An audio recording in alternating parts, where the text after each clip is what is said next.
Me estaba arreglando para la cena del domingo en casa de mi hijo, cuando mi abogado me mandó un mensaje. «Llámame ahora, no vayas allá». Lo que descubrió sobre el plan de mi nuera y de mi hijo lo cambió todo para siempre. Me había levantado temprano ese domingo, nerviosa como quinceañera, porque Rodrigo, mi único hijo, me había invitado a cenar. Hacía semanas que no pasábamos tiempo juntos. Semanas en las que cada llamada mía terminaba con un «Te marco luego, mamá, estoy ocupado». Pero ese domingo era diferente. Él mismo había insistido. «Mamá, ven a casa. Vanessa preparó tu mole favorito». Yo había sonreído al colgar. Tal vez las cosas finalmente estaban mejorando entre nosotros. Estaba frente al espejo, poniéndome los aretes de plata que mi difunto esposo me regaló hace 30 años, cuando mi celular vibró sobre el tocador. Era un mensaje del licenciado Durán, mi abogado. Apenas 2 palabras en mayúsculas. «Llámame urgente». El corazón se me encogió. Ernesto Durán nunca escribía así. Era un hombre calmado, metódico, de esos que pesan cada palabra antes de pronunciarla. Lo conocía desde hacía 15 años, desde que me ayudó con el testamento de mi esposo. Marqué con manos temblorosas. «Estela, gracias a Dios, contestas». Su voz sonaba agitada, algo que nunca había escuchado en él. «¿Dónde estás?» «En mi casa, Ernesto. Me estoy arreglando para ir con Rodrigo y...» «No vayas. Por favor, escúchame bien. No vayas a esa casa». El vestido azul que sostenía en la otra mano se me resbaló de los dedos. «¿Qué? ¿De qué hablas? Es la cena con mi hijo. Él mismo me invitó». «Estela, encontré algo. Algo muy grave. Necesito que vengas a mi oficina ahora mismo. O si prefieres, voy para tu casa». Mi respiración se volvió pesada. Afuera, el sol de la tarde entraba por la ventana, pero de repente sentí frío. «Ernesto, me estás asustando. ¿Qué está pasando?» Hubo un silencio que duró apenas segundos, pero se sintió como una eternidad. «Tu casa, Estela. Ya no es tuya». Las piernas me fallaron. Tuve que sentarme en la orilla de la cama. «¿Cómo que no es mía?» «Claro que es mía. La compré con mi propio dinero. Trabajé 30 años para...» «Firmaste una cesión total de propiedad hace 6 meses. Tu hijo es el dueño legal ahora. Y hay más, mucho más. Pero no puedo decírtelo por teléfono. Estela, esto es muy serio». El mundo se detuvo. Mi casa. La casa que levanté con bordados, con mis manos cansadas, con las madrugadas frente a la máquina de coser después de que mi esposo murió. La casa donde crié a Rodrigo, donde están las fotografías de mi vida entera. «Vengo para allá», susurré. «Dame 20 minutos». Colgué. Me quedé sentada, mirando el vestido azul tirado en el suelo. Y entonces entendí algo que me heló la sangre. Aquella cena no era una reconciliación, era una trampa. Si algo en esta historia te hace sentir un nudo en el pecho, quédate hasta el final.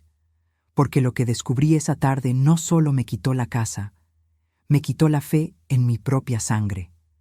Dale like, suscríbete y acompáñame en este relato, porque necesito que alguien más sepa lo que viví. Mientras manejaba hacia el despacho del licenciado Durán, las lágrimas empezaron a nublarme la vista. Tuve que detenerme en un semáforo y respirar hondo, limpiándome los ojos con el dorso de la mano. La gente pasaba a mi lado, riendo, caminando tranquila, ajena a que mi mundo acababa de colapsar. ¿Cómo había llegado hasta aquí? Mi mente voló hacia atrás, hacia los días más oscuros de mi vida. Hace 12 años, cuando mi esposo Fernando murió de un infarto fulminante, me quedé sola con 43,000 pesos en el banco y una renta que vencía en 2 meses. Rodrigo acababa de entrar a la universidad. Tenía 20 años y toda una vida por delante. Yo tenía 56, ninguna pensión y un vacío en el pecho que parecía tragarse todo. Pero no me di el lujo de derrumbarme. Me encerré en la sala de nuestra antigua casa rentada y saqué la vieja máquina de bordar que mi madre me había heredado. Esa máquina Singer negra, pesada como un ancla, que llevaba conmigo desde que era una niña. La limpié, aceité cada pieza y bordé mi primer mantel. Lo vendí en el mercado de artesanías por 300 pesos. 300 pesos que se convirtieron en 600, luego en 2000, después en 5000 a la semana.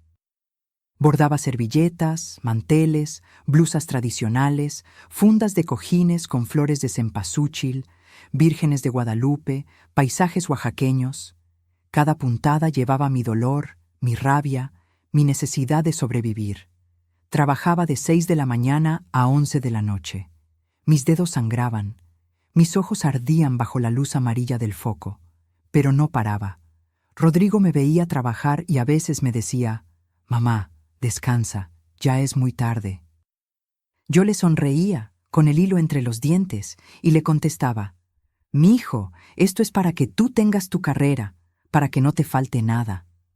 5 años después, abrí mi propio taller, un local pequeño en la colonia Condesa, con 3 empleadas que me ayudaban. Mis bordados empezaron a venderse en tiendas boutique. Turistas extranjeros pagaban hasta 2.500 pesos por un solo mantel. Mis manos, esas manos arrugadas y callosas, estaban construyendo un futuro. Y entonces llegó el día más importante de mi vida. Tenía 63 años cuando firmé la escritura de esta casa. Mi casa, un pequeño inmueble de 2 plantas en la colonia Roma Norte, con un jardincito al frente y una terraza donde podía ver atardeceres. Costó 3.200.000 pesos. Lo pagué en efectivo. Cada billete representaba un amanecer frente a la máquina, una orden cumplida, un sí de algún cliente satisfecho. El notario me entregó las llaves y yo lloré como nunca había llorado. Llamé a Rodrigo esa tarde. Él ya se había graduado de ingeniero industrial, trabajaba en una empresa internacional, ganaba bien. Le dije: «Hijo, ya tenemos casa propia, ya nunca más vamos a depender de nadie». Él vino esa noche, cargando una botella de sidra. Brindamos en la sala vacía, sentados en el suelo porque aún no tenía muebles. Me abrazó fuerte y me dijo: «Mamá, eres la mujer más fuerte que conozco». Guardé esas palabras como un tesoro. Además de la casa, logré ahorrar 847.000 pesos. Los tenía en una cuenta de inversión a plazo fijo. Era mi colchón, mi seguridad, mi vejez digna. Pensaba dejarle todo a Rodrigo algún día, pero como herencia, no como limosna, como el fruto de una vida bien vivida, no como un botín arrebatado. Estacioné frente al edificio donde estaba la oficina del licenciado Durán. Apagué el motor. Me miré en el espejo retrovisor. Tenía los ojos hinchados, el rímel corrido, el cabello despeinado. Pero había algo más en mi reflejo. Había miedo. Miedo de confirmar que todo por lo que había luchado, todo lo que había construido con sangre y desvelos, me había sido arrebatado por las 2 personas en las que más confiaba en este mundo. Respiré profundo, tomé mi bolsa y bajé del auto. Porque si algo había aprendido en esta vida era esto: las batallas más duras no se pelean contra extraños. Se pelean contra quienes creíste que jamás te traicionarían. El licenciado Durán me recibió en su oficina con una expresión que nunca le había visto: preocupación mezclada con rabia contenida. Me sirvió un vaso con agua y esperó a que me sentara antes de abrir una carpeta beige repleta de documentos. Pero antes de llegar a eso, necesito contarles cómo empezó todo. Cómo una mujer que yo no conocía entró en nuestras vidas y, sin que me diera cuenta, comenzó a destruir todo desde adentro. Hace 3 años, Rodrigo llegó a mi casa un sábado por la tarde con una sonrisa que no le veía desde hacía tiempo. Traía de la mano a una mujer delgada, de cabello lacio y oscuro, impecablemente vestida con un traje sastre color perla, tacones altísimos, bolsa de marca, perfume caro que inundó mi sala en cuanto entró. «Mamá, ella es Vanessa», dijo mi hijo, con esa voz emocionada de quien presenta algo importante. Es licenciada en administración, trabaja en una firma de consultoría financiera. Vanessa me extendió la mano. No me abrazó, no me sonrió con calidez, solo una sonrisa educada, medida, fría. Señora Estela, qué gusto conocerla. Rodrigo me ha hablado mucho de usted. Me cayó bien al principio. O quizá me obligué a que me cayera bien porque veía a mi hijo feliz. Hacía años que no lo veía así. Desde que su última novia lo había dejado, Rodrigo se había vuelto más serio, más encerrado en su trabajo. Vanessa parecía exitosa, inteligente, de esas mujeres que saben lo que quieren. Pensé, qué bueno que mi hijo encontró a alguien así, alguien que lo empuje a crecer. No sabía que lo que ella quería era exactamente lo que yo había construido. Los primeros meses fueron normales. Venían a visitarme los domingos. Vanessa siempre traía postres de alguna pastelería francesa carísima, esos que cuestan 180 pesos por rebanada. Yo le ofrecía mi pan dulce casero, mis conchas recién horneadas, pero ella apenas probaba un pedacito y lo dejaba en el plato. «Es que estoy cuidando mi figura, señora Estela», decía con esa sonrisa que no llegaba a sus ojos. «Pero se ve delicioso». Y entonces empezaron los comentarios, sutiles, envueltos en palabras amables, pero comentarios al fin. Un día, mientras tomábamos café en mi sala, Vanessa miró alrededor y dijo: «Señora, esta casa tiene muchísimo potencial. Con una remodelación podría valer el doble. Esos muebles vintage están lindos, pero si cambiara por algo más moderno, minimalista, imagínese el cambio». Yo sonreí incómoda. «Me gustan así. Cada mueble tiene su historia». «Claro, claro», respondió ella, tocándose el cabello perfectamente planchado. «Es solo que... bueno, a veces aferrarse al pasado nos impide crecer, ¿no cree?» Rodrigo no dijo nada, solo bebió su café en silencio. Otro domingo, mientras yo preparaba pozole en la cocina, Vanessa entró y se apoyó en la barra. «Señora Estela, ¿usted ya tiene un plan de retiro estructurado? Porque con su edad debería estar pensando en inversiones más seguras, en diversificar su patrimonio». «Tengo mis ahorros», respondí, revolviendo la olla. «Y mi negocio todavía da para vivir bien». «Ah, sí, el taller de bordados», dijo ella, con un tonito que no me gustó. «Es muy artesanal.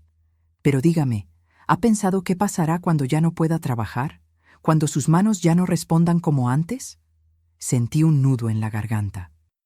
Porque era una pregunta que yo misma me había hecho en las noches de insomnio. Pero escucharla de su boca, dicha así, tan fría, tan calculadora, me dolió. «Por eso ahorro», dije firmemente.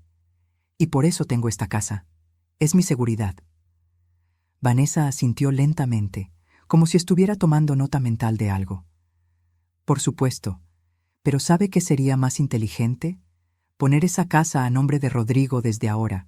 Así, cuando usted... bueno, cuando llegue el momento, no habrá problemas legales ni impuestos que pagar. Todo quedaría en familia, protegido». Algo en mi interior se erizó, pero no dije nada. Rodrigo seguía sin intervenir. Al mes siguiente, me anunciaron que se iban a casar. Yo organicé una pequeña reunión en mi casa para celebrar. Invité a mis amigas del taller, a algunos vecinos, a la familia. Vanessa llegó tarde, con cara de fastidio, y apenas probó la comida que había preparado con tanto cariño. «Es que no estoy acostumbrada a comida tan condimentada», me dijo en voz baja, mientras Rodrigo hablaba con un primo. Tragué saliva y sonreí. La boda fue en un salón elegante que ellos pagaron. Yo no tuve voz ni voto en nada, ni en el menú, ni en la música, ni en la lista de invitados. Era su día, me recordó Vanessa. Y yo, como madre, debía respetar sus decisiones. Me senté en esa boda sintiéndome como una invitada más, no como la madre del novio. Y después de la luna de miel en Europa, algo cambió definitivamente. Las visitas se volvieron cada vez más escasas. Rodrigo siempre estaba ocupado. Vanessa siempre tenía junta, compromiso, cansancio. Cuando yo llamaba, él contestaba con monosílabos. Cuando yo proponía vernos, él posponía. Y cuando finalmente venían, Vanessa dominaba toda la conversación. Hablaba de sus logros, sus proyectos, sus inversiones. Miraba mi casa como quien evalúa una propiedad para comprar y demoler. Una noche, sola en mi habitación, me pregunté si estaba exagerando, si eran cosas mías, si el problema era que no podía aceptar que mi hijo ya tenía su propia vida. Pero algo en mi corazón me decía que no, que había algo más oscuro creciendo detrás de esas sonrisas frías y esos comentarios disfrazados de consejos. Y tenía razón. Pero cuando finalmente lo descubrí, ya era demasiado tarde. El licenciado Durán colocó el primer documento frente a mí. Era una escritura pública. Reconocí mi firma al final de la página. Mis manos empezaron a temblar. Antes de explicarte esto, dijo Ernesto con voz grave, necesito que me cuentes exactamente cómo llegaste a firmar este papel. Cerré los ojos y volví a ese día. Hace 6 meses, un martes por la tarde. Rodrigo me había llamado esa mañana, algo inusual porque casi nunca lo hacía entre semana.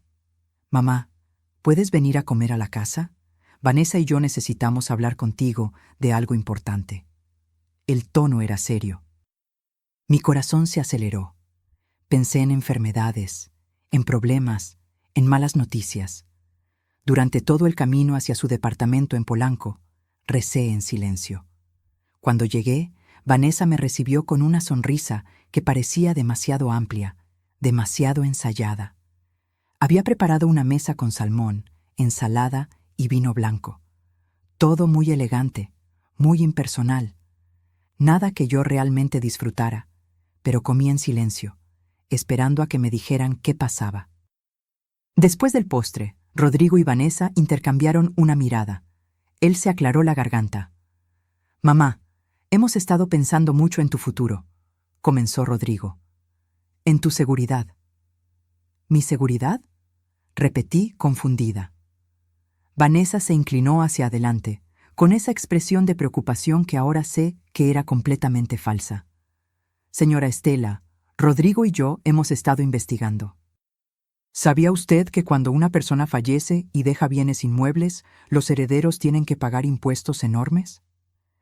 Estamos hablando de hasta el 35% del valor de la propiedad. Me quedé helada. ¿35%? Susurré.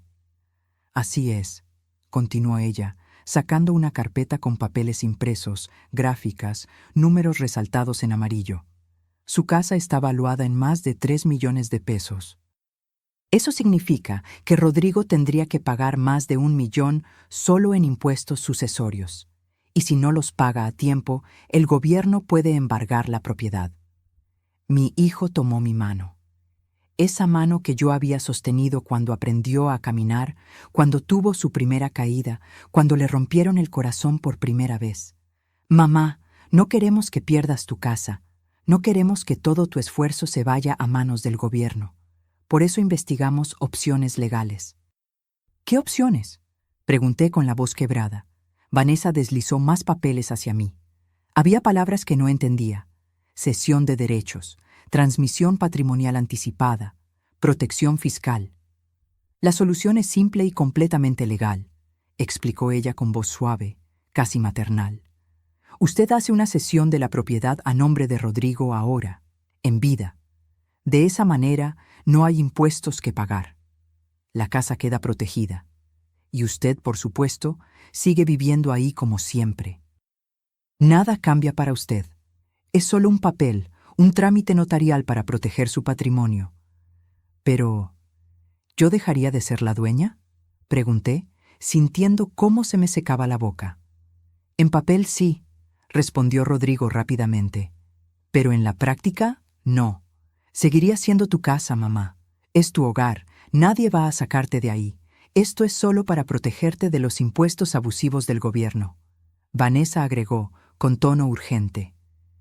Y créame, señora Estela, hemos visto casos terribles. Personas mayores que pierden sus casas porque sus hijos no pueden pagar los impuestos. Familias destruidas, patrimonios perdidos. No queremos que eso les pase a ustedes. Me mostraron artículos impresos de Internet, historias de familias que habían perdido todo. Números rojos, advertencias, titulares alarmantes. Yo estaba mareada, confundida. asustada. Pero, ¿no hay otra forma? ¿Un testamento no? Los testamentos no evitan los impuestos, mamá, interrumpió Rodrigo. Al contrario, los complican más. Esto es lo más seguro. Además, ya hablé con un notario. Está todo listo. Solo necesitamos tu firma. ¿Ya hablaste con un notario?, repetí, sintiendo una alarma en mi pecho. Para agilizar el proceso, explicó Vanessa. Estos trámites pueden tardar meses, pero si usted firma esta semana, quedamos protegidos. Su casa queda protegida. Rodrigo apretó mi mano. Mamá, confía en mí. Esto es lo mejor para ti, para todos. Y ahí estuvo mi error monumental. Confié. Confié porque era mi hijo, porque pensé que nadie en el mundo me protegería mejor que él, porque asumí que su amor por mí era inquebrantable. 2 días después, firmé ante notario. El hombre leyó rápidamente los documentos, señaló dónde poner mi firma, y yo obedecí como autómata. Vanessa y Rodrigo estaban ahí, sonrientes, tranquilos. El notario me dio una copia de los papeles y me dijo: «Felicidades, realizó un acto de gran amor y previsión». Salí de ahí sintiendo un vacío extraño en el estómago, pero me convencí de que había hecho lo correcto. Guardé los papeles en un cajón y traté de no pensar más en ello, hasta ese domingo, hasta ese mensaje del licenciado Durán. Abrí los ojos y lo miré. Él tenía la mandíbula tensa, los puños cerrados sobre el escritorio. «Estela», dijo con voz ronca, «lo que firmaste no fue una protección, fue una cesión total, absoluta e irrevocable de la propiedad. Tu casa ya no te pertenece. Rodrigo es el único dueño legal, y si él quisiera vendértela, echarte, hipotecarla, puede hacerlo sin tu consentimiento». Las palabras cayeron sobre mí como piedras, pero él me dijo, me prometió. «Te mintieron», sentenció Ernesto. «Y hay más». Sacó otro documento, un estado de cuenta bancario. «Hace 3 meses, Rodrigo solicitó un préstamo hipotecario usando tu casa como garantía. 1.900.000 pesos. Ya lo tienen en su cuenta». El mundo dejó de girar. «¿Qué? Están endeudando tu propiedad, Estela. Y si no pagan, el banco se la queda. Pero no es solo eso». Ernesto sacó su teléfono. Me mostró capturas de pantalla de una conversación de WhatsApp. «Un contacto en el notario me pasó esto. Son mensajes entre Vanessa y una amiga suya». Leí. Y con cada palabra sentí cómo se me partía el alma. Ya casi nos deshacemos del estorbo. La vieja firmó todo. Ahora solo falta sacarla de la casa y remodelar. Rodrigo dice que la mandemos a un asilo del gobierno. Total, ya cumplió su función. ¿Y si se resiste? No va a resistirse. Está sola. No tiene a nadie más. Y aunque quisiera pelear, no tiene papeles que la respalden. La casa es nuestra. Dejé caer el teléfono sobre el escritorio. Las lágrimas brotaron sin control, quemándome las mejillas, ahogándome la voz. Mi hijo, mi único hijo, el niño que cargué en mi vientre, al que alimenté cuando no tenía ni para mí, al que vestí con ropa que yo cosía en las madrugadas, al que eduqué, protegí, amé con cada fibra de mi ser. Me había vendido por 1.900.000 pesos. No sé cuánto tiempo estuve llorando en esa oficina. El licenciado Durán me trajo un té de manzanilla que no pude tomar. Las manos me temblaban tanto que el líquido se derramaba sobre mis piernas. Él esperó en silencio, dándome el espacio que necesitaba para procesar lo impensable. Cuando finalmente pude hablar, mi voz salió quebrada, irreconocible. ¿Cómo descubriste todo esto?» Ernesto se recargó en su silla y suspiró profundamente. «Hace 2 semanas recibí una llamada de un colega del registro público de la propiedad. Me preguntó si yo seguía siendo tu abogado. Le dije que sí. Entonces me comentó que había visto movimientos extraños en tu escritura. una cesión total seguida casi inmediatamente por una solicitud de crédito hipotecario. Eso le pareció sospechoso. ¿Por qué sospechoso?, pregunté, limpiándome las lágrimas. Porque normalmente, cuando alguien hace una cesión por protección patrimonial, no hipoteca la propiedad de inmediato. Eso contradice el propósito supuesto de proteger el bien. Mi colega olió algo raro y me avisó. Ernesto abrió otra carpeta. Empecé a investigar. Pedí copias de todos los documentos. Revisé el contrato de crédito. Y entonces descubrí que el préstamo no fue solicitado para mejorar la propiedad ni para ninguna emergencia médica. Fue un crédito de libre disposición, es decir, ese dinero puede usarse para lo que ellos quieran. ¿Para lo que quieran?, repetí, sintiendo náuseas. Así es. Puede ser para comprar un auto, irse de vacaciones, invertir en otro negocio, lo que sea. Y tú, Estela, aunque ya no eres la dueña legal, quedas como aval moral. Si ellos no pagan, el banco ejecuta la hipoteca y remata la casa.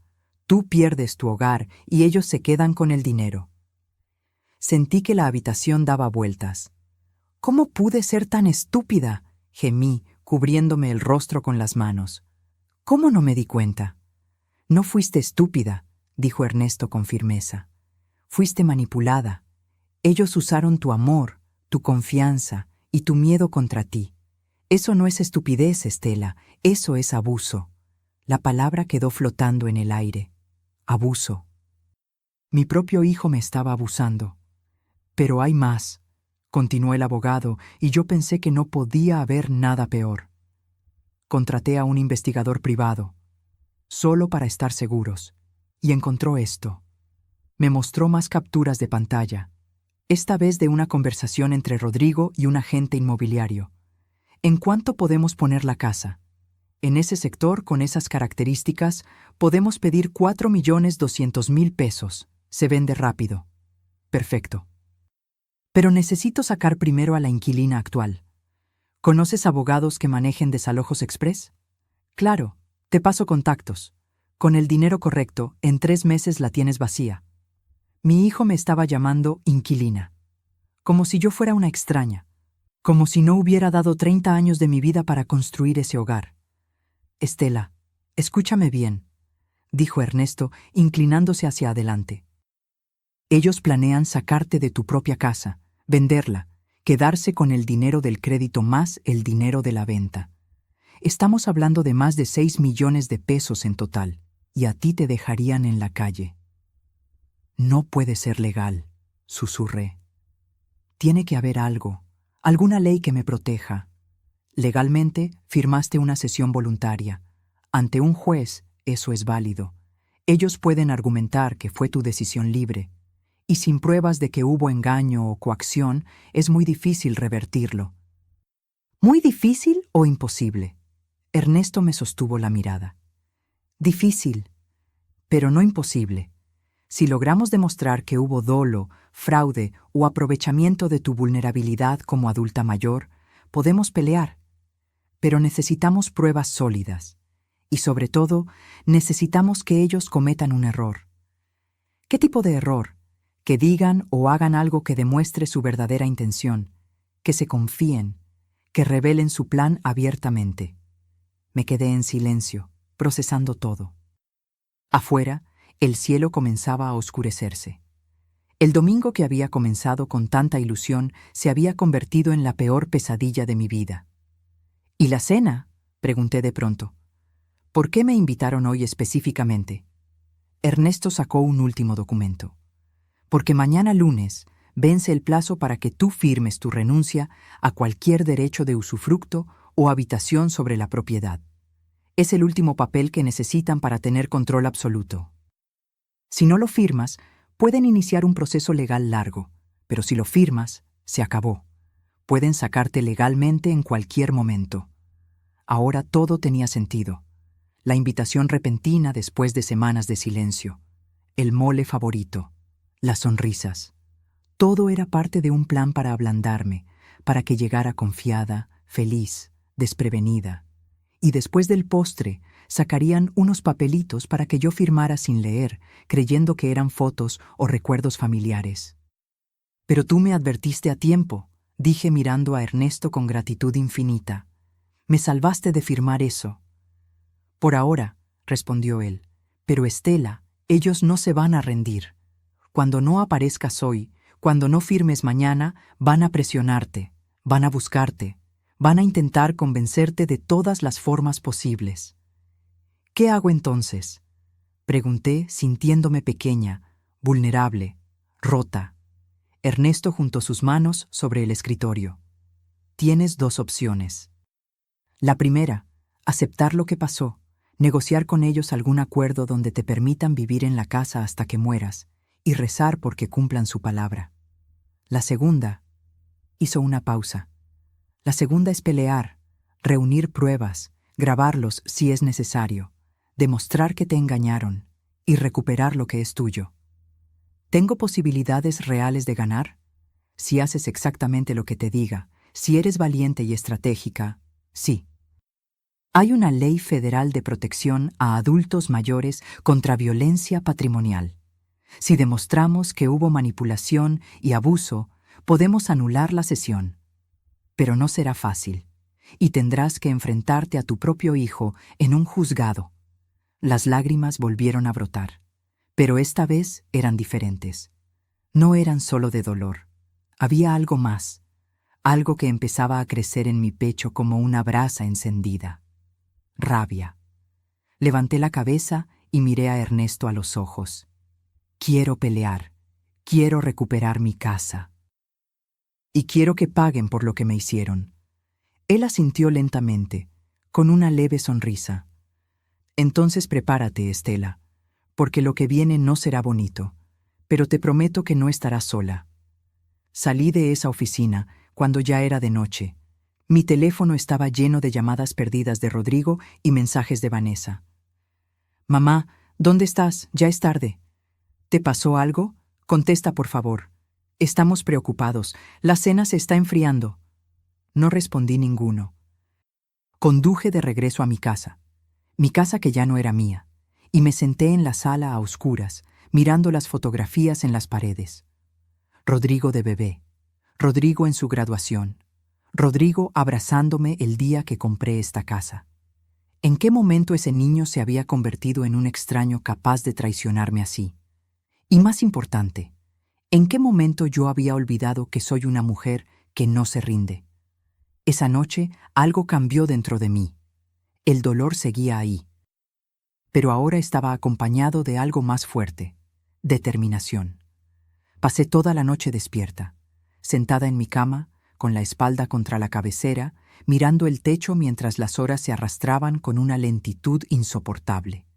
Mi teléfono no dejaba de sonar. Llamadas, mensajes. Cada vibración era como un puñal en el estómago. A las 2 de la mañana, Rodrigo dejó un mensaje de voz. Su tono había cambiado.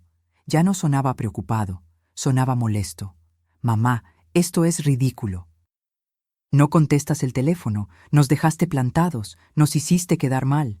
Al menos ten la decencia de explicarnos qué pasó. Llámame mañana temprano. Borré el mensaje sin terminar de escucharlo. El lunes en la mañana, el licenciado Durán me llamó. Estela, ¿cómo amaneciste? No dormí, respondí con voz rasposa. Lo imaginé. Escucha, tengo un plan.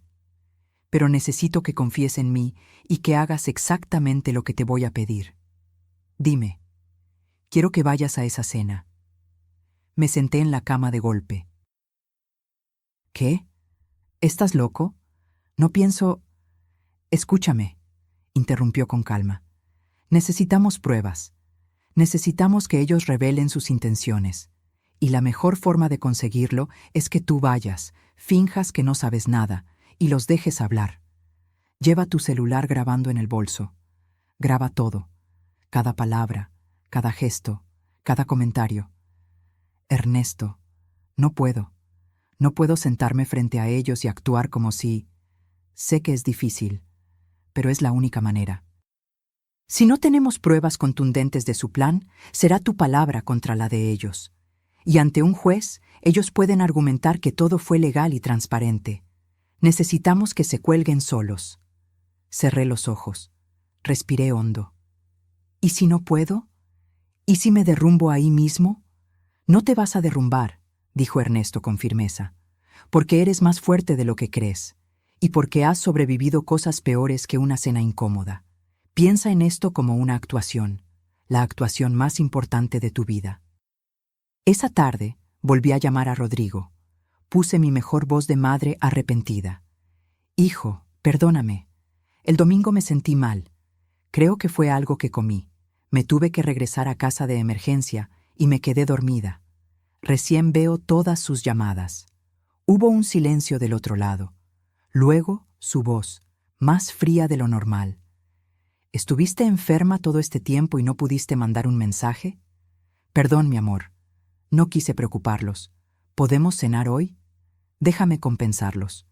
Escuché a Vanessa hablar de fondo. Luego Rodrigo respondió. Hoy no podemos, pero mañana sí. ¿Te parece a las 8?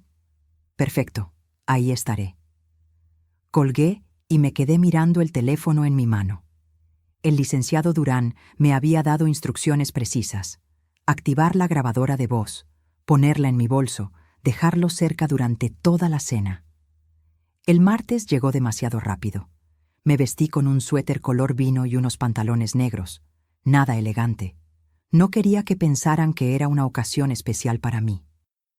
Tomé mi bolso de piel café, verifiqué 3 veces que la grabadora estuviera activa y conduje hacia Polanco con el estómago hecho nudo. Cuando llegué al edificio donde vivían, el portero me saludó con una sonrisa. Yo asentí sin decir palabra. Subí en el elevador hasta el piso 12. Cada segundo se sentía eterno. Toqué el timbre. Vanessa abrió la puerta. Llevaba un vestido negro ajustado y el cabello recogido en un moño perfecto. Me miró de arriba abajo antes de sonreír. Señora Estela, qué bueno que ya se siente mejor. Pase. Entré. El departamento olía a perfume caro y velas aromáticas de lavanda. Todo estaba impecablemente ordenado. Ni una mota de polvo, ni un objeto fuera de lugar. Era un espacio frío, sin alma, como un showroom de revista. Rodrigo salió de la cocina secándose las manos con un trapo. Me dio un beso en la mejilla, pero fue mecánico, sin calidez. Hola, mamá. Siéntate. Ya casi está lista la cena. Me senté en el comedor de cristal. Coloqué mi bolso en la silla vacía junto a mí, asegurándome de que el micrófono quedara expuesto. Vanessa sirvió vino. Yo apenas lo toqué. Rodrigo trajo los platos, un risotto con champiñones. Nada que ver con el mole que supuestamente habían preparado el domingo. Comimos en silencio durante los primeros minutos. Yo sentía sus miradas sobre mí, evaluándome, midiendo cada uno de mis movimientos. Finalmente, Vanessa rompió el silencio. Señora Estela, queríamos hablar con usted sobre algo importante. Aquí venía. ¿Sí?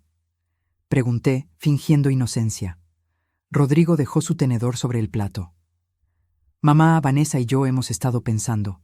Ahora que la casa está a mi nombre, sería bueno que hiciéramos algunos ajustes. ¿Ajustes? Repetí. Vanessa sonrió, pero no llegó a sus ojos. Lo que Rodrigo quiere decir es que esa casa tiene mucho potencial desaprovechado.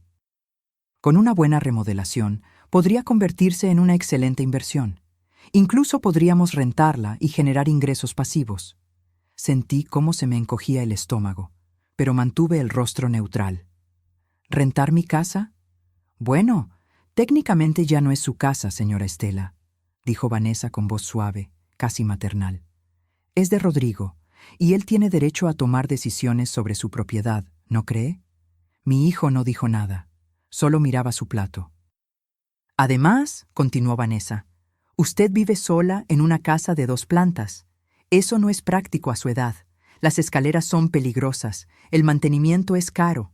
¿No sería mejor que se mudara a un lugar más adecuado? ¿Adecuado? Pregunté, sintiendo cómo la rabia empezaba a trepar por mi garganta.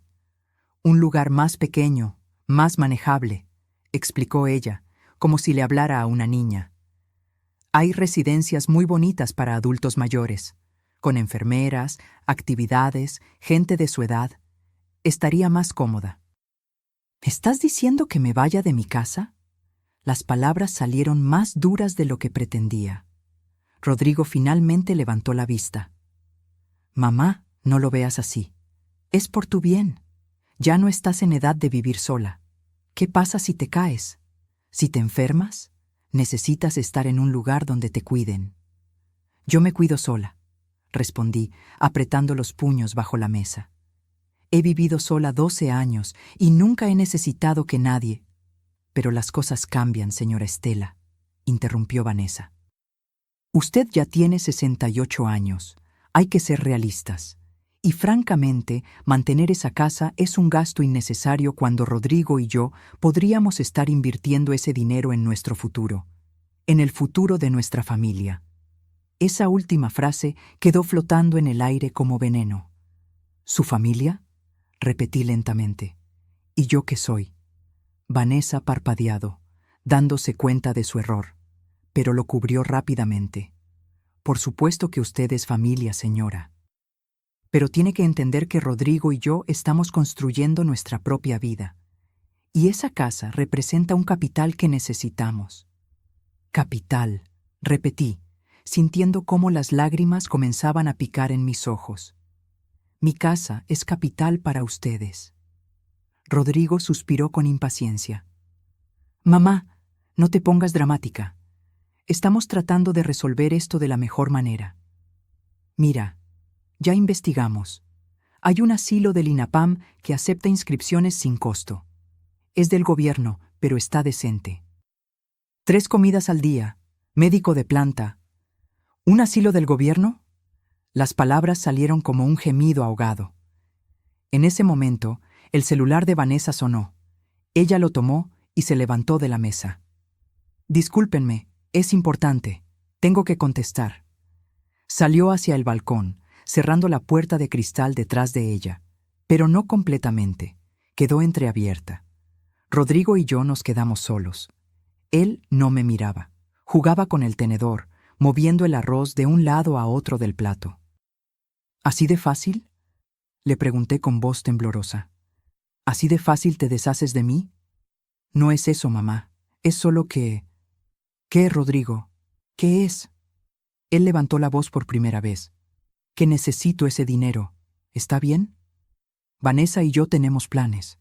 Queremos comprar un terreno en Cuernavaca, construir una casa propia. Pero no podemos hacerlo si todo tu patrimonio está atascado en esa casa vieja que ni siquiera usas completa. Me quedé sin aire. Esa casa vieja es lo que construí para ti, susurré. Cada ladrillo, cada ventana, cada metro cuadrado, fue pensando en dejarte algo, en que tuvieras un respaldo. Y te lo agradezco, mamá, pero ya no soy un niño. Tengo 32 años y necesito tomar mis propias decisiones. Desde el balcón, escuché la voz de Vanessa hablando por teléfono. Hablaba lo suficientemente alto como para que sus palabras llegaran hasta la sala. Sí, ya casi nos deshacemos del problema. La vamos a mandar a un asilo de gobierno, imagínate, pero al menos recuperamos la inversión. No, no ha sido difícil. La vieja es dócil, cree todo lo que le decimos. 3 meses máximo y la casa es nuestra para venderla. El mundo se detuvo. Miré a mi hijo. Él había escuchado cada palabra y no hizo nada. No se levantó a defender mí, no le gritó a su esposa, no dijo, así no hables de mi madre. Simplemente siguió moviendo el arroz en su plato, y en ese momento, algo dentro de mí murió. No fue mi amor por él. Eso, por doloroso que fuera, seguía ahí. Lo que murió fue mi ilusión, la imagen que tenía de mi hijo, la idea de que yo le importaba, aunque fuera un poco. Me levanté de la silla lentamente. Tomé mi bolso. Rodrigo finalmente me miró. ¿A dónde vas? No respondí. Caminé hacia la puerta. Vanessa regresó del balcón con una sonrisa. ¿Ya se va, señora Estela? Pero si no hemos terminado de... Terminamos, dije con una voz que no reconocí como mía. terminamos todo. Abrí la puerta y salí. Detrás de mí, escuché a Rodrigo decir: «Déjala, ya firmará, no tiene a dónde más ir». Bajé en el elevador con las piernas temblando. Llegué a mi auto, me senté en el asiento del conductor, y ahí, finalmente, exploté. Lloré como no había llorado desde la muerte de mi esposo. Lloré por la traición, por la humillación, por el hijo que había perdido sin siquiera darme cuenta. Pero cuando las lágrimas se secaron, cuando el llanto se convirtió en hipo y el hipo en silencio, saqué mi teléfono. Detuve la grabación. 2 horas y 14 minutos de audio. Cada palabra, cada plan, cada insulto disfrazado de preocupación. Le mandé el archivo al licenciado Durán con un solo mensaje: «Tengo lo que necesitábamos. Ahora dime cómo los destruimos». Llegué a mi casa pasadas las 11 de la noche. Las luces de la calle parpadeaban débilmente, proyectando sombras largas sobre el jardín que yo misma había plantado hace años. Rosas, jazmines, bugambilias. Cada planta tenía su historia, su momento, su razón de ser. Entré y cerré la puerta con llave. Me quedé parada en la entrada, mirando mi sala, los muebles que Vanessa llamaba vintage, con desprecio, las fotografías en las paredes que documentaban toda una vida, el tapete tejido a mano que me había regalado una clienta agradecida, la lámpara de cerámica que compré en Oaxaca cuando Fernando aún vivía. Esta era mi casa, mi refugio, mi testimonio de que una mujer sola y viuda podía levantarse del suelo y construir algo digno. Y me la querían arrancar como si fuera un objeto desechable. Me senté en el sofá, en la oscuridad, con el bolso todavía colgando de mi hombro. El silencio de la casa era tan profundo que podía escuchar mi propia respiración entrecortada. Durante años me había definido a mí misma a través de mi hijo. Era la mamá de Rodrigo. Mi razón de existir era su bienestar, su éxito, su felicidad. Cada sacrificio, cada noche sin dormir, cada comida que yo no probaba para que a él no le faltara nada. Todo tenía sentido porque era para él. Pero ¿quién era yo sin ese papel? ¿Quién era Estela cuando ya no era solamente madre? La respuesta llegó como un susurro desde lo más profundo de mi ser. Yo era una sobreviviente, una mujer que había enterrado a su esposo y no se dejó enterrar con él.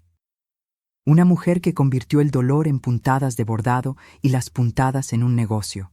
Una mujer que aprendió a negociar con proveedores, a calcular costos, a defender sus precios cuando los clientes querían pagar menos de lo justo. Yo era una guerrera. Siempre lo había sido. Solo que había olvidado ponerme la armadura. Mi teléfono vibró. Era el licenciado Durán. «Estela, escuché el audio completo. Es oro puro. Esto es suficiente para demostrar fraude, manipulación y violencia patrimonial. ¿Estás lista para la guerra?». Mis dedos temblaban sobre el teclado, pero escribí con una claridad que me sorprendió a mí misma. «Estoy lista. Dime qué hacer». Su respuesta llegó en segundos. «Mañana a primera hora ven a mi oficina. Vamos a preparar una demanda que hará temblar los cimientos de su mundo perfecto. Y Estela, te voy a pedir cosas difíciles. Vas a tener que fingir debilidad cuando eres fuerte. Vas a tener que actuar como víctima cuando eres cazadora. ¿Puedes hacerlo?». Sonreí en la oscuridad. Una sonrisa amarga, pero sonrisa al fin. «Puedo hacer lo que sea necesario». Esa noche, algo extraño me sucedió. Después de tanto llanto, tanto dolor, tanta humillación, dormí profundamente. Dormí como no lo había hecho en meses. Y soñé con mi madre. Ella había muerto cuando yo tenía apenas 23 años, pero en el sueño estaba ahí, sentada frente a su máquina de coser, con esa expresión seria y determinada que yo recordaba tan bien. «Mija», me dijo sin levantar la vista del bordado, «¿te acuerdas de lo que te enseñé?». «¿Qué cosa, mamá?». «Que las mujeres como nosotras no nos quebramos. Nos doblamos, sí. El viento nos sacude, la vida nos golpea, pero no nos quebramos, porque estamos hechas del mismo material que los cactus, espinosas por fuera, resistentes por dentro y capaces de florecer incluso en el desierto. Desperté con las mejillas mojadas, pero esta vez no de tristeza. Era algo distinto, algo que se sentía como despedida y bienvenida al mismo tiempo. Me levanté, me di una ducha larga y me vestí con cuidado. Pantalón negro, blusa blanca, mi suéter de lana gris. Me recogí el cabello en un chongo bajo. Me vi en el espejo y por primera vez en semanas no vi a una víctima. Vi a una mujer lista para pelear. A las 9 de la mañana estaba en la oficina del licenciado Durán. Él ya tenía todo preparado: carpetas, documentos, computadora encendida con el audio transcrito palabra por palabra. «Buenos días, Estela», me saludó, estudiando mi rostro. «Te ves diferente». «Me siento diferente», respondí, sentándome frente a su escritorio. «Dime qué tengo que hacer». Ernesto juntó sus manos y se inclinó hacia adelante. «Lo primero es entender contra qué nos enfrentamos. Ellos tienen la ley de su lado en papel. Tú firmaste voluntariamente. Pero nosotros tenemos algo más poderoso: la verdad y las pruebas de que esa firma fue obtenida mediante engaño. ¿Qué leyes nos protegen? La ley de los derechos de las personas adultas mayores, específicamente el artículo que penaliza la violencia patrimonial. También podemos invocar fraude procesal y abuso de confianza. Pero esto no será rápido, Estela. Puede tomar meses». «No me importa el tiempo», dije con firmeza. «Me importa ganar». «Bien, entonces esto es lo que vamos a hacer». Ernesto desplegó un plan detallado. Primero, presentaríamos una demanda de nulidad de la cesión de propiedad basada en dolo y error sustancial. Adjuntaríamos el audio como prueba principal, más un peritaje psicológico que demostrara que yo había sido manipulada emocionalmente. Segundo, solicitaríamos una medida cautelar para congelar cualquier transacción sobre la propiedad mientras durara el juicio. Eso evitaría que Rodrigo vendiera la casa antes de que se resolviera el caso. Tercero, presentaríamos una denuncia penal por fraude y violencia patrimonial contra adultos mayores, que es un delito federal con penas de hasta 8 años de prisión. ¿Prisión?, repetí, sintiendo un escalofrío. Si se comprueba el delito, sí. Pero Estela, tengo que preguntártelo directamente. ¿Estás dispuesta a que tu hijo enfrente consecuencias penales? La pregunta quedó suspendida en el aire, como una guillotina. Cerré los ojos. Vi al niño de 5 años que lloraba cuando se caía. Al adolescente que me abrazaba cuando yo lloraba por su padre. Al joven que me había dicho: «Eres la mujer más fuerte que conozco». Pero también vi al hombre que me llamó inquilina, que permitió que su esposa me llamara estorbo y vieja, que planeaba encerrarme en un asilo del gobierno para quedarse con mi patrimonio. Abrí los ojos. Estoy dispuesta a lo que sea necesario para recuperar mi dignidad. Ernesto asintió lentamente. Entonces hay algo más que debes saber. Para que este plan funcione, necesitamos que ellos se sientan confiados, que crean que ganaron. Quiero que los llames, que te hagas la derrotada y que les digas que estás dispuesta a negociar. ¿Negociar?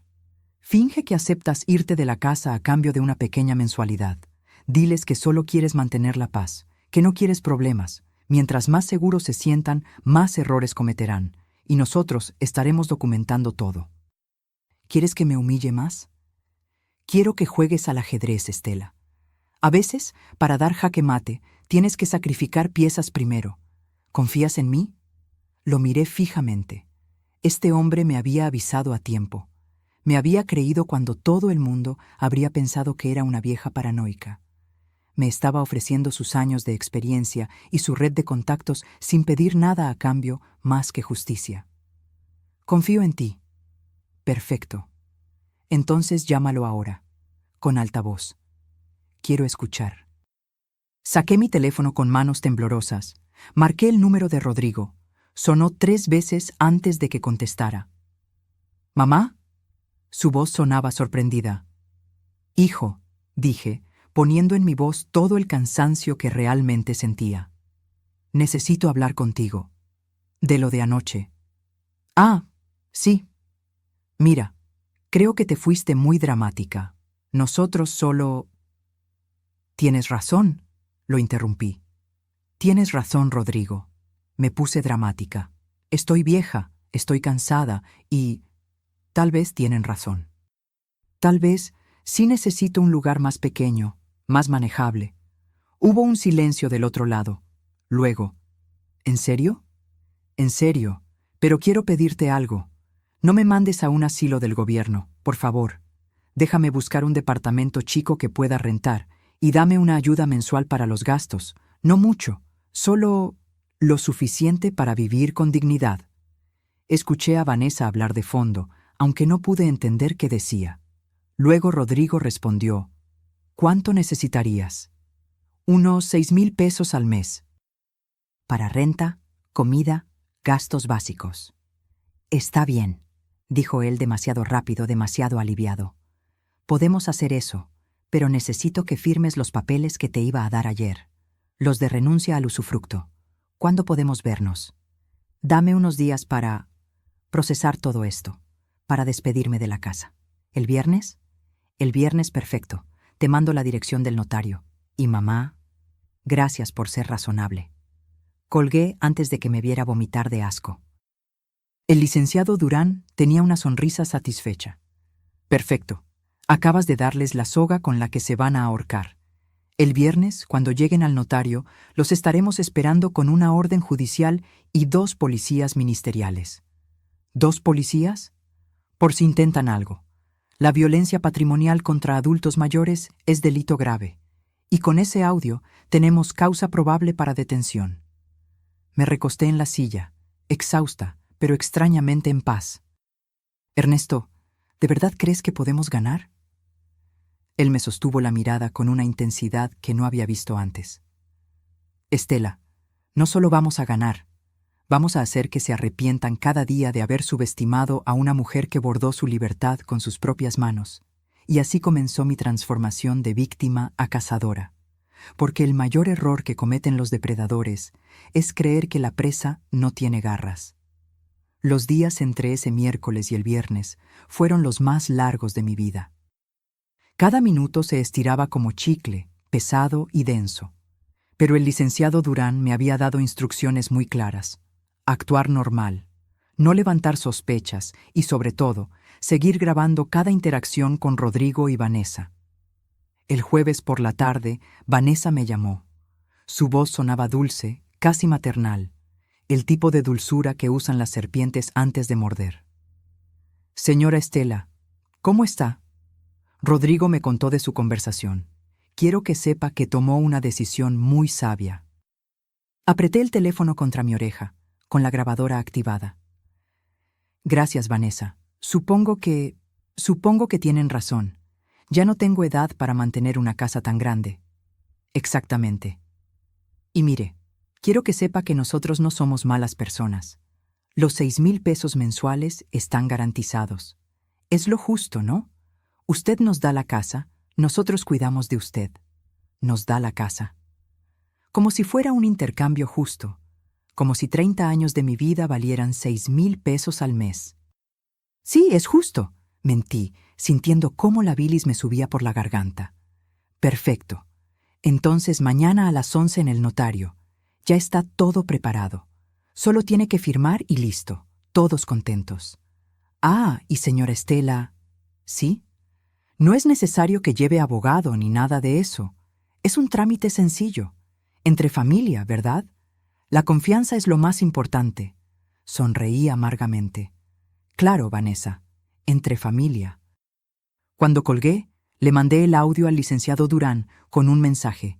Ya están celebrando. Su respuesta fue inmediata. Déjalos, que se emborrachen de confianza. Mañana será su peor despertar. Esa noche no dormí. No por angustia, sino por anticipación.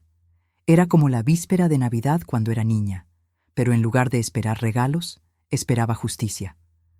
Me levanté a las 5 de la mañana. Me bañé con calma, dejando que el agua caliente relajara mis músculos tensos.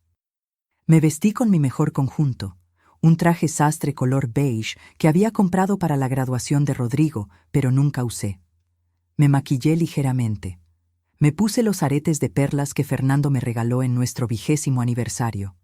Me miré al espejo y vi a una mujer que no reconocía del todo. Seguía siendo yo, pero había algo diferente en mis ojos. Algo duro, algo que brillaba con determinación. A las 9 de la mañana llegué a la oficina del licenciado Durán. Pero esta vez no estábamos solos. Había otras 3 personas esperando. Estela, te presento al licenciado Javier Montoya, especialista en Derecho Patrimonial. Él llevará la parte civil del caso. Ella es la licenciada Patricia Ruiz, de la Fiscalía Especializada en Delitos contra Adultos Mayores, y él es el agente del Ministerio Público, Ricardo Salazar. Me quedé boquiabierta. ¿Todo esto? La licenciada Ruiz, una mujer de unos 45 años con mirada afilada, me tendió la mano. Señora Estela, su caso llegó a mi escritorio hace 2 días. Escuché los audios, leí los documentos, y le voy a ser sincera. En mis 15 años haciendo esto, pocas veces he visto un caso tan claro de violencia patrimonial con premeditación. Su hijo y su nuera no solo cometieron fraude, cometieron un delito federal. ¿Qué va a pasar?, pregunté con voz temblorosa.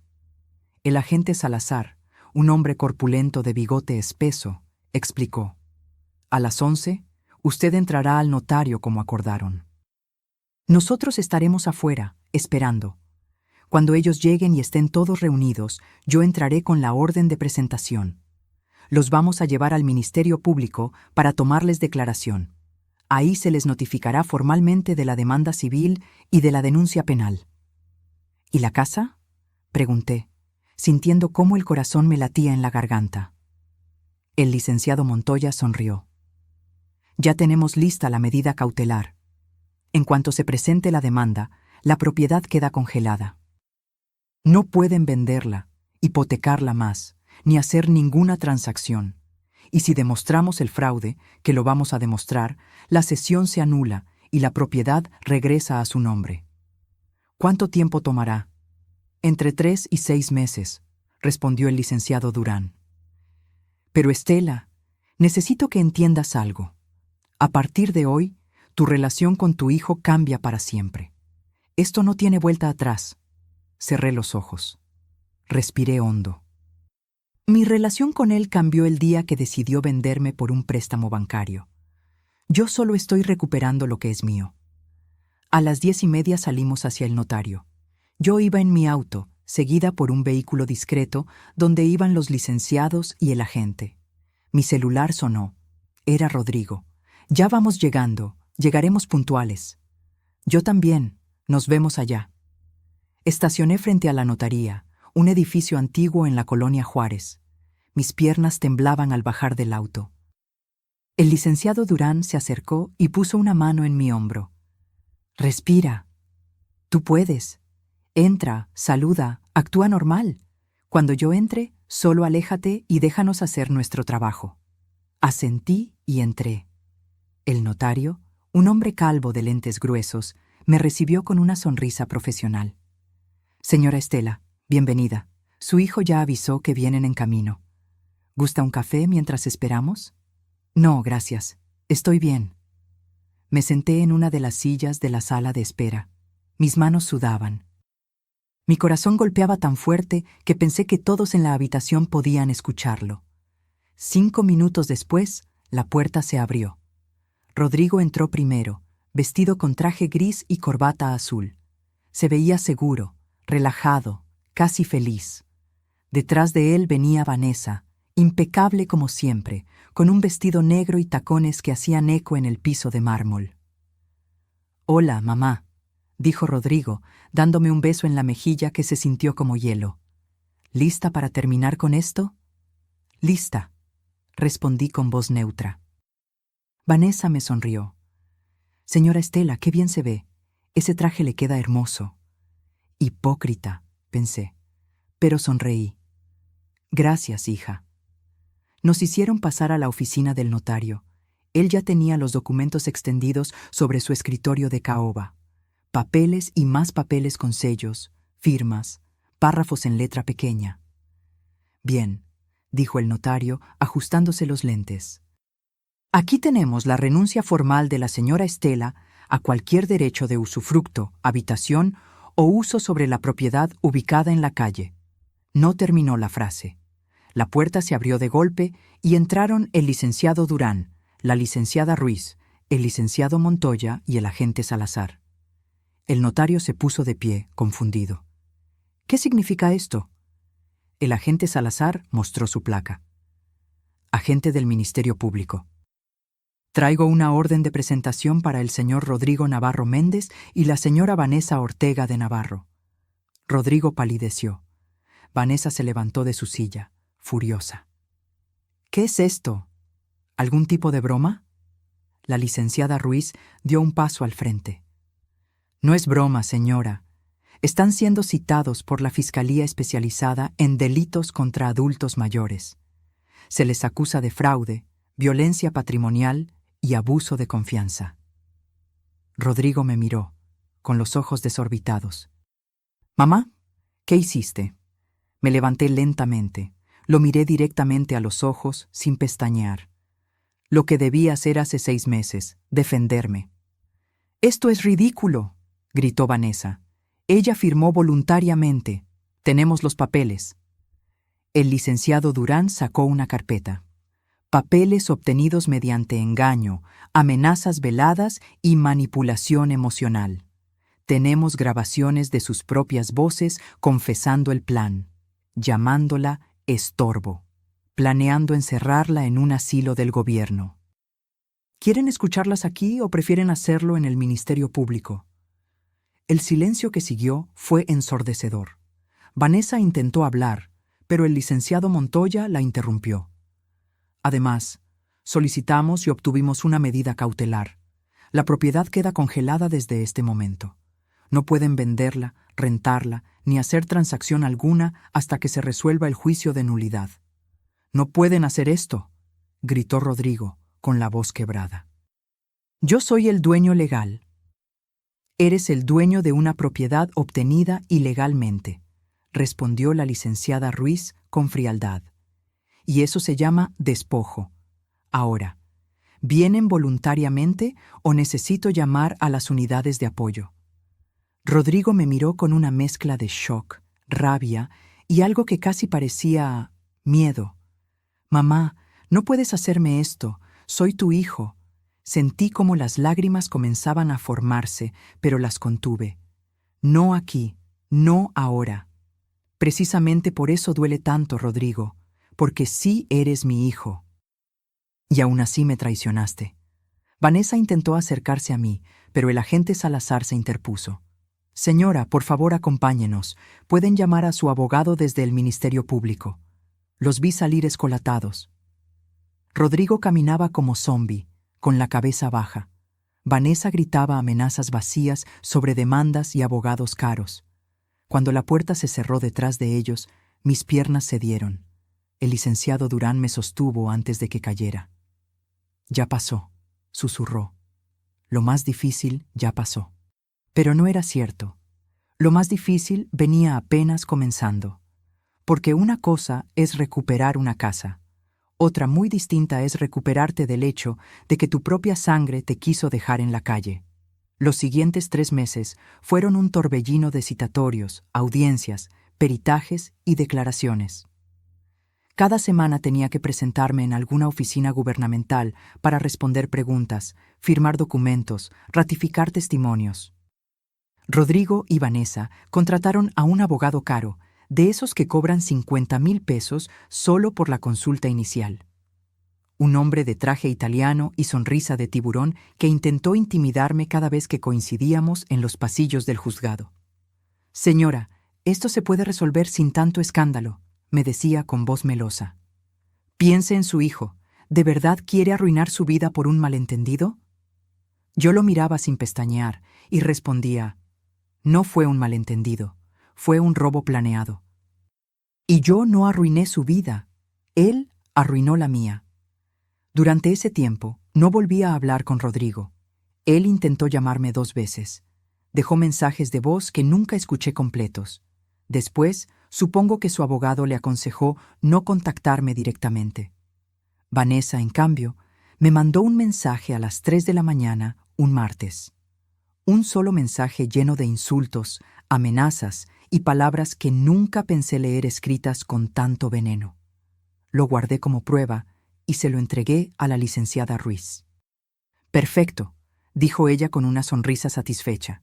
«Intimidación a testigo. Esto le suma más cargos». Mi taller de bordado siguió funcionando, pero yo ya no era la misma. Mis empleadas notaban el cambio. Me preguntaban si estaba bien. Yo sonreía y asentía, pero por dentro sentía como si cargara piedras en el pecho. Las noches eran lo peor. Me despertaba a las 3 de la mañana, empapada en sudor, con pesadillas donde Rodrigo era un niño otra vez, y yo lo perdía en una multitud. Soñaba que lo buscaba, gritando su nombre, pero él nunca volteaba. Una tarde, mi amiga Lucía, con quien había trabajado durante años en el taller, me preparó un té de tila y se sentó frente a mí. «Estela, ¿de verdad vas a llegar hasta el final con esto?» «¿Tú qué harías?», le pregunté cansada. «No lo sé, pero sé que ese muchacho es tu único hijo, y que cuando todo esto termine, ganes o pierdas, ya nada será igual entre ustedes». «Ya nada es igual, Lucía». Eso murió el día que decidió verme como un estorbo en lugar de como su madre. Ella suspiró y tomó mi mano. «Solo te pido que no pierdas de vista quién eres, porque he visto muchas veces cómo la rabia nos convierte en aquello que odiamos». Sus palabras me quedaron dando vueltas durante días. Finalmente, llegó el día de la audiencia definitiva. El día donde el juez escucharía todos los argumentos, revisaría todas las pruebas y dictaría sentencia sobre la nulidad de la sesión. Era un miércoles de abril. El cielo estaba gris, amenazando lluvia. Me levanté a las 6 de la mañana, me vestí con un traje azul marino y me recogí el cabello en un chongo impecable. Quería verme digna. Quería que el juez viera a una mujer seria, no a una víctima desesperada. El licenciado Durán pasó por mí a las 8. «¿Lista?», preguntó, estudiando mi rostro.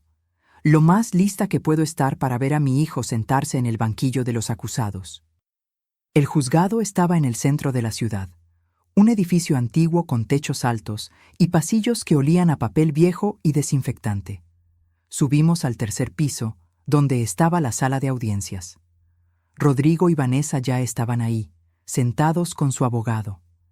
Él llevaba traje negro, corbata gris y lucía demacrado. Había perdido peso. Tenía ojeras profundas. Vanessa, en cambio, mantenía su compostura de hielo, con un vestido gris perla y el cabello perfectamente liso. Cuando entré, Rodrigo levantó la vista. Nuestros ojos se encontraron por un segundo que se sintió eterno. Vi dolor en su mirada, arrepentimiento, tal vez, o quizás solo miedo a las consecuencias. Yo aparté la vista primero. Nos llamaron a la sala. Era un espacio rectangular con paredes color crema, un estrado donde se sentaba el juez y bancas de madera para las partes. Me senté junto a mis abogados. Rodrigo y Vanessa se sentaron del otro lado, a apenas 3 metros de distancia. El juez entró. Era un hombre de unos 60 años, con cabello blanco y mirada penetrante. Se sentó, acomodó sus papeles y habló con voz firme. «Estamos aquí para resolver la demanda de nulidad de cesión de propiedad interpuesta por la señora Estela Méndez Cordero contra su hijo, Rodrigo Navarro Méndez, y su nuera, Vanessa Ortega de Navarro. También atenderemos la denuncia penal por violencia patrimonial contra adultos mayores. Procederemos con la presentación de pruebas». El licenciado Montoya se puso de pie y comenzó a exponer el caso. Habló durante 20 minutos, explicando cronológicamente cómo me habían engañado, cómo usaron mi miedo a perder mi patrimonio para manipularme, cómo solicitaron el préstamo hipotecario sin mi conocimiento. Luego vino el momento más duro, reproducir los audios. La voz de Vanessa llenó la sala. Ya casi nos deshacemos del problema. La vamos a mandar a un asilo de gobierno, imagínate, pero al menos recuperamos la inversión. Vi cómo Rodrigo cerraba los ojos, apretando los puños sobre sus piernas. Después, el audio de su conversación con el agente inmobiliario. Necesito sacar primero a la inquilina actual. El abogado defensor intentó objetar, argumentando que los audios habían sido obtenidos sin consentimiento. Pero la licenciada Ruiz respondió con calma. Los audios fueron grabados por la propia víctima durante conversaciones en las que ella estaba presente. Es completamente legal bajo la Ley de Protección de Datos Personales cuando se trata de documentar un delito. El juez asintió y permitió que continuaran. Luego fue mi turno de declarar. Me puse de pie, con las piernas temblando. Caminé hasta el estrado. Puse mi mano sobre la Biblia y juré decir la verdad. El licenciado Montoya me hizo preguntas básicas primero. Mi nombre, mi edad, mi ocupación. ¿Cómo había adquirido la propiedad? Señora Estela, ¿puede describir con sus propias palabras qué le dijeron su hijo y su nuera cuando le pidieron que firmara la cesión? Respiré hondo. Me dijeron que era para protegerme, que si yo moría, Rodrigo tendría que pagar más de 1 millón de pesos en impuestos. Me dijeron que era solo un trámite en papel, que yo seguiría viviendo en mi casa como siempre. Me lo juraron. ¿Y usted les creyó?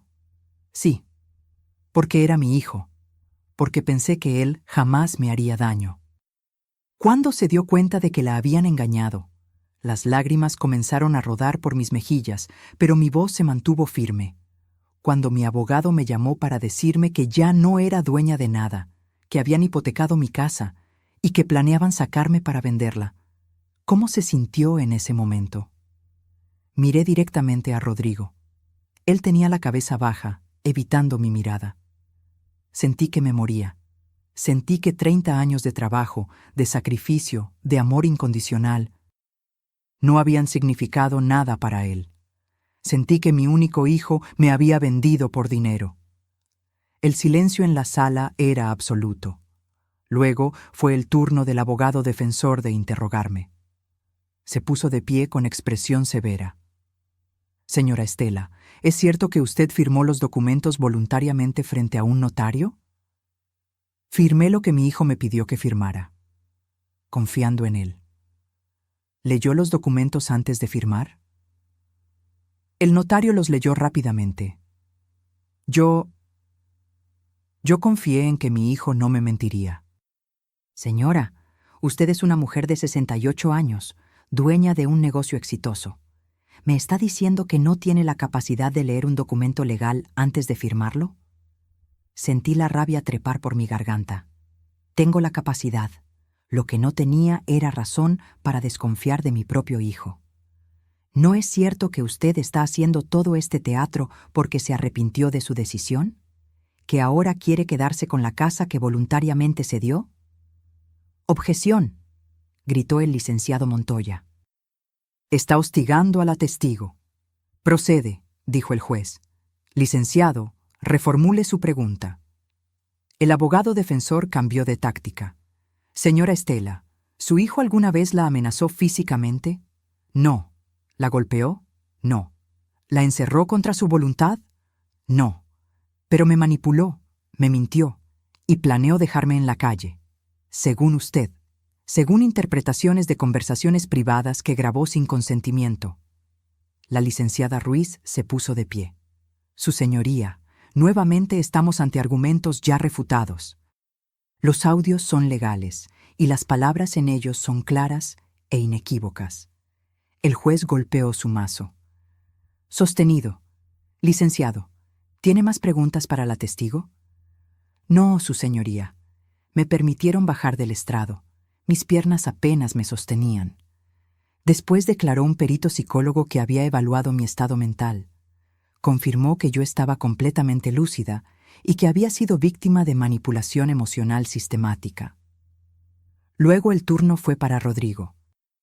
Lo vi caminar hacia el estrado con pasos lentos.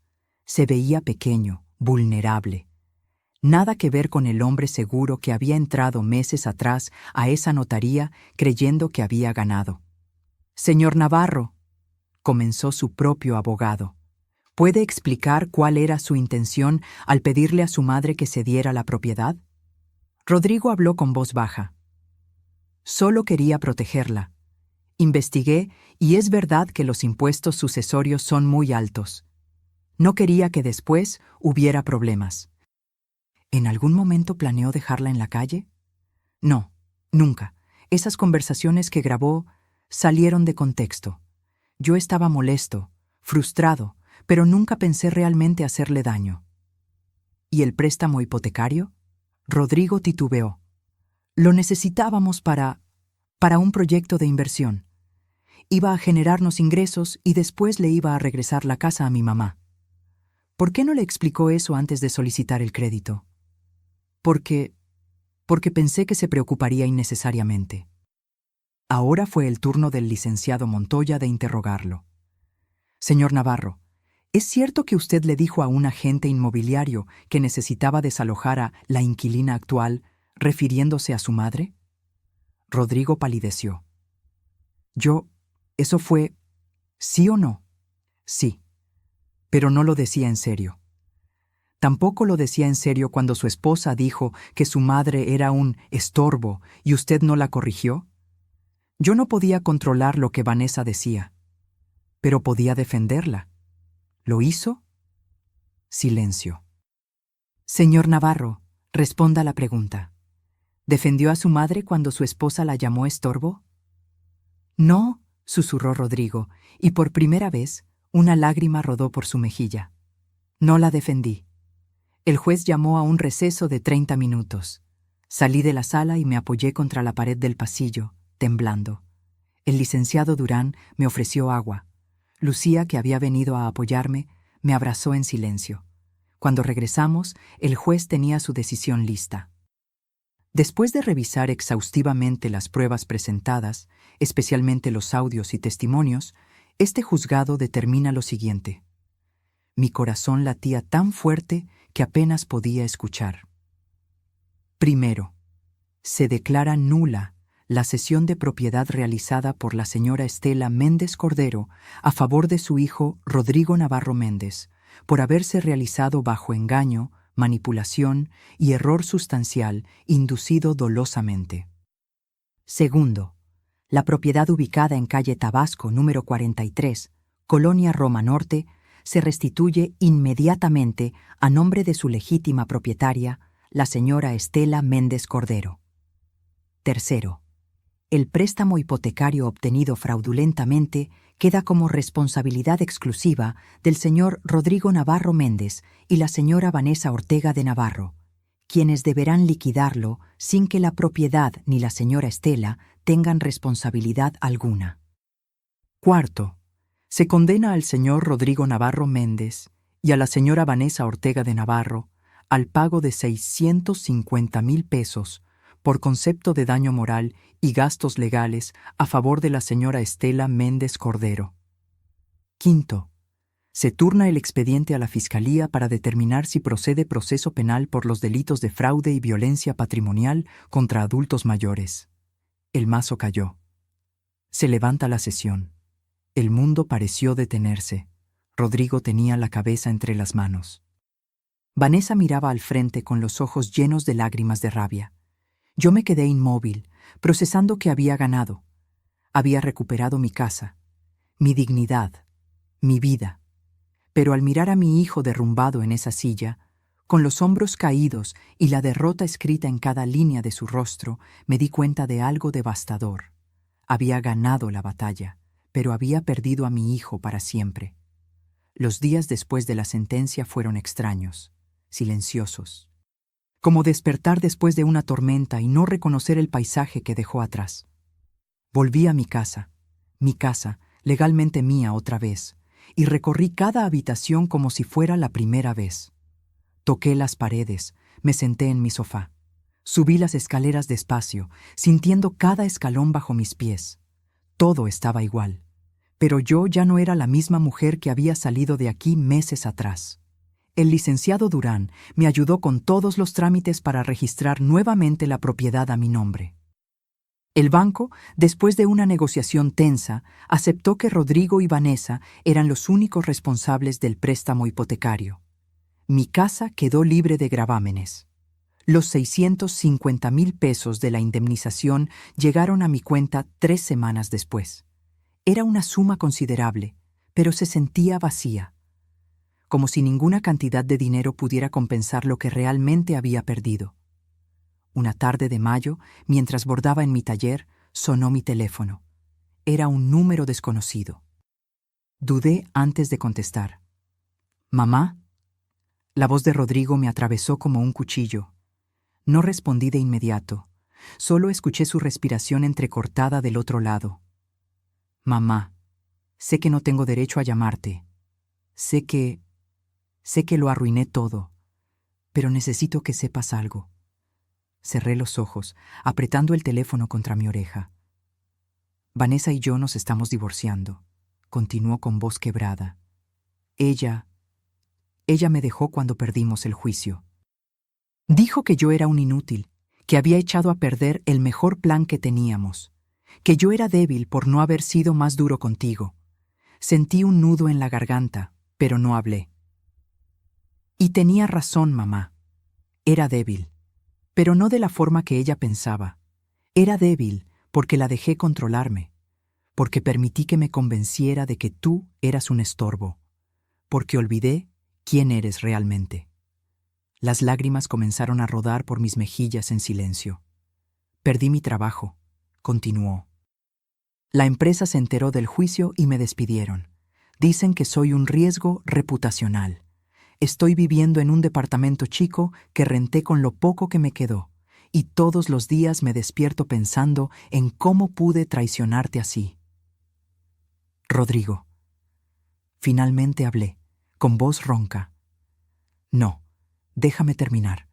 Por favor, necesito decirte esto, aunque después nunca más quieras saber de mí. Mamá, pasé 32 años de mi vida viéndote levantarte cada día antes del amanecer. Te vi coser hasta que te sangraban los dedos. Te vi llorar por mi papá y aún así seguir adelante. Te vi construir un negocio de la nada. Y en lugar de honrar ese legado, en lugar de protegerte como tú me protegiste toda mi vida, te apuñalé por la espalda. Su voz se quebró completamente. No espero que me perdones. No merezco tu perdón. Solo necesitaba que supieras que me odio por lo que te hice. Y que si pudiera regresar el tiempo, daría todo lo que tengo por no haber firmado nunca ese maldito préstamo. Por haberte defendido cuando Vanessa te insultaba.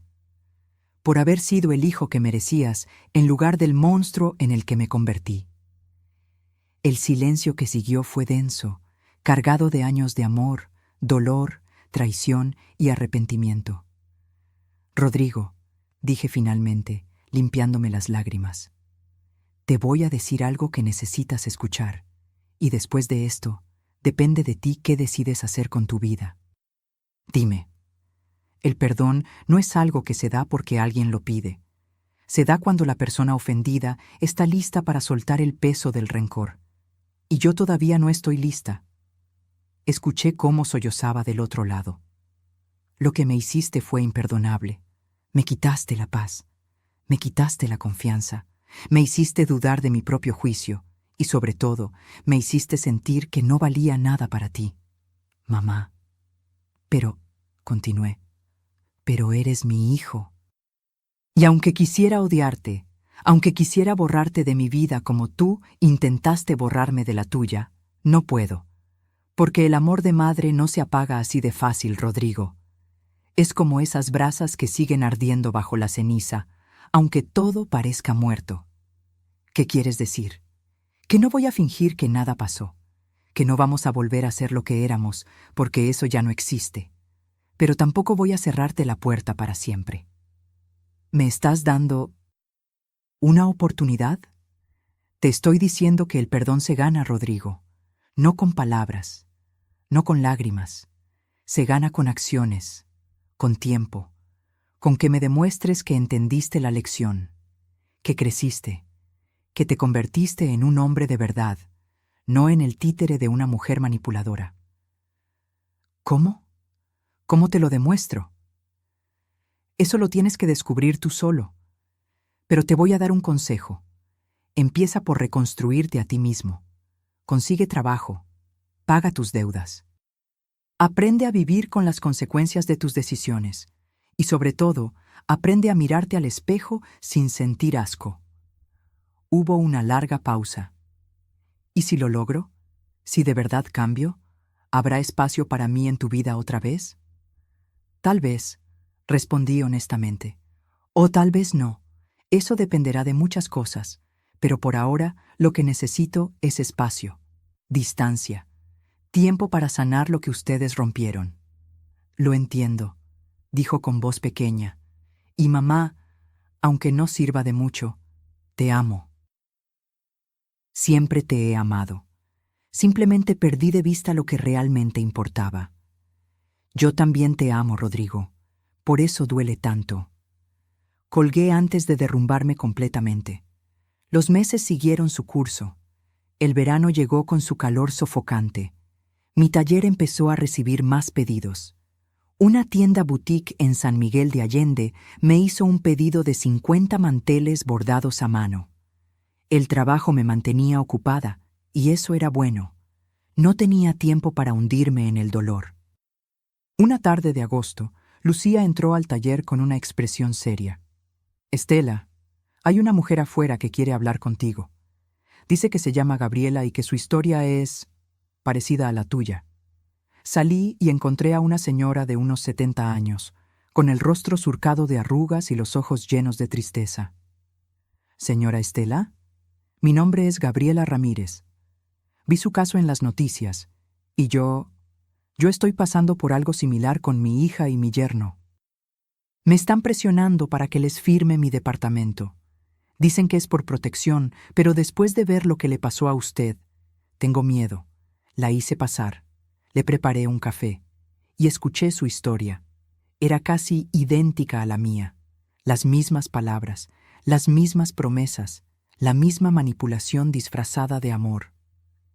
¿Qué puedo hacer?, me preguntó con voz temblorosa. No quiero perder mi hogar, pero tampoco quiero perder a mi hija. Le di el contacto del licenciado Durán. Le expliqué los pasos que debía seguir y le dije algo que ella necesitaba escuchar.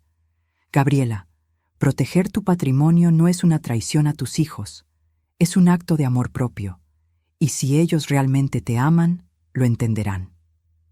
Ella se fue con una chispa de esperanza en los ojos. Esa noche no pude dormir. Pensé en cuántas mujeres como Gabriela y como yo había en México. Cuántas madres siendo manipuladas. Cuántos hijos aprovechándose de la confianza ciega de quienes les dieron la vida. A la mañana siguiente, llamé al licenciado Durán. Ernesto, quiero hacer algo. Quiero usar parte de la indemnización para crear algo útil. ¿Qué tienes en mente? Una asociación, pequeña, sin muchas pretensiones, pero que ofrezca asesoría legal gratuita a adultos mayores que están siendo víctimas de abuso patrimonial, que les enseñe a identificar las señales, que les dé las herramientas para defenderse. Hubo un silencio. Luego, Estela, eso es brillante. Y yo conozco a 3 abogados más que estarían dispuestos a donar algunas horas al mes para algo así. Así nació Dignidad Plateada, una pequeña asociación civil que registramos en septiembre. Con 200,000 pesos de mi indemnización, rentamos un local pequeño en la Colonia Condesa. 2 días a la semana ofrecíamos consultas gratuitas. La primera semana llegaron 3 personas. La segunda, 8. Al mes, ya teníamos lista de espera. Cada historia que escuchaba era como ver un espejo de mi propio dolor, pero también era una oportunidad de evitar que otros pasaran por lo mismo. Además de la asesoría legal, empecé a dar talleres de bordado gratuitos los sábados, no solo para enseñar el oficio, sino para crear una comunidad. Un espacio donde mujeres mayores pudieran sentirse valoradas, útiles, vivas. Una de mis alumnas, doña Carmela, de 73 años, me dijo algo que nunca olvidaré. Señora Estela, yo vengo aquí no solo por el bordado. Vengo porque después de que mis hijos me abandonaron en un asilo, pensé que mi vida había terminado. Pero usted me enseñó que todavía hay belleza que crear. Todavía hay propósito. En noviembre, 6 meses después de la sentencia, recibí una carta certificada. Era de Rodrigo. Con manos temblorosas, la abrí. Mamá, no espero respuesta a esta carta. Solo quiero que sepas que conseguí trabajo en una constructora. Es un puesto modesto, muy por debajo de lo que ganaba antes, pero es honesto. Estoy pagando poco a poco el préstamo que arruinó todo. Me va a tomar años liquidarlo, pero lo voy a hacer. También empecé terapia psicológica. El terapeuta me ha ayudado a entender cómo permití que Vanessa me manipulara, cómo confundí el amor con la obsesión por aparentar éxito, cómo traicioné los valores que tú me inculcaste. Cada semana deposito 1,000 pesos en una cuenta de ahorro. No sé para qué exactamente. Tal vez algún día pueda devolverte aunque sea una mínima parte de lo que me diste toda tu vida. O tal vez solo es mi forma de recordarme que las cosas valiosas se construyen con paciencia, no se roban. Vi en internet lo de tu asociación. Leí sobre los talleres de bordado y me llené de orgullo. Porque a pesar de todo el daño que te causé, tú seguiste siendo quien siempre has sido, una mujer que convierte el dolor en algo hermoso. No te estoy pidiendo perdón otra vez, solo quiero que sepas que estoy tratando de ser mejor, día a día, paso a paso. Y si algún día, cuando sientas que tu corazón está listo, quisieras tomar un café conmigo, estaré esperando, con amor y vergüenza eterna, tu hijo Rodrigo. Doblé la carta lentamente. Las lágrimas rodaban por mis mejillas, pero esta vez no eran solo de dolor. Había algo más, algo que se sentía parecido a la esperanza. No le respondí de inmediato, pero guardé la carta en el cajón de mi tocador, junto a las fotografías viejas y los aretes de plata de Fernando, porque el perdón, como le había dicho a Rodrigo, no llega en un día, llega en pequeñas dosis, en momentos inesperados, en la decisión consciente de soltar 1 gramo de rencor cada vez que el peso se vuelve insoportable. Hoy, 1 año después de aquella sentencia, sigo viviendo en mi casa, sigo bordando, sigo dando talleres, sigo ayudando a personas que necesitan recuperar su dignidad. Rodrigo y yo hemos tomado café 3 veces, conversaciones incómodas al principio, donde él habla de su trabajo y yo de mi asociación, donde evitamos mencionar a Vanessa o el juicio, donde construimos, con torpeza, algo nuevo sobre las ruinas de lo que fuimos. No sé si algún día volveremos a tener la relación que teníamos. Probablemente no, pero tal vez podamos construir algo diferente, algo más honesto, algo basado en respeto mutuo y no en dependencia ciega. Porque aprendí algo fundamental en este proceso doloroso. El amor verdadero no es ciego. El amor verdadero te permite ver claramente y aún así elegir quedarte. Pero también te permite ver con claridad cuando es momento de protegerte. El respeto no es opcional, no se negocia, no se mendiga, y tu dignidad no está a la venta. No importa quién sea el comprador. Me siento en mi terraza esta tarde, con una taza de café entre las manos, mirando el atardecer que pinta el cielo de naranja y rosa. El mismo cielo que veía cuando estaba rota. El mismo cielo que me vio levantarme. Y pienso en todas las mujeres que están pasando ahora mismo por lo que yo pasé, que sienten que están solas, que creen que no tienen poder. Y quiero decirles esto, desde el fondo de mi alma: nunca eres demasiado vieja para defender lo que es tuyo. Nunca es demasiado tarde para recuperar tu dignidad. Y la verdadera riqueza no está en las propiedades que posees, sino en la capacidad de mirarte al espejo y reconocer a la mujer que eres. Una mujer que se levanta, que pelea, que sobrevive y que a pesar de todo sigue siendo capaz de amar, pero ahora con los ojos bien abiertos. Fin. Si esta historia tocó algo dentro de ti, si conoces a alguien que está viviendo una situación similar, o si simplemente quieres recordar que nunca es tarde para recuperar tu poder, déjame un comentario contándome de dónde nos estás viendo. Escribe tu país, tu ciudad, porque historias como esta no conocen fronteras, y tal vez tu comentario sea el empujón que alguien más necesita para defenderse. Dale like si crees que el respeto a nuestros mayores debe ser inquebrantable. Y suscríbete para seguir acompañándome en estas confesiones de vida real que nos recuerdan lo fuerte que podemos ser cuando decidimos no rendirnos. Porque la verdadera victoria no está en destruir a quien te lastimó, está en reconstruirte a ti misma y demostrar que ninguna traición puede apagar la luz que llevas dentro. Gracias por quedarte hasta el final. Hasta la próxima historia.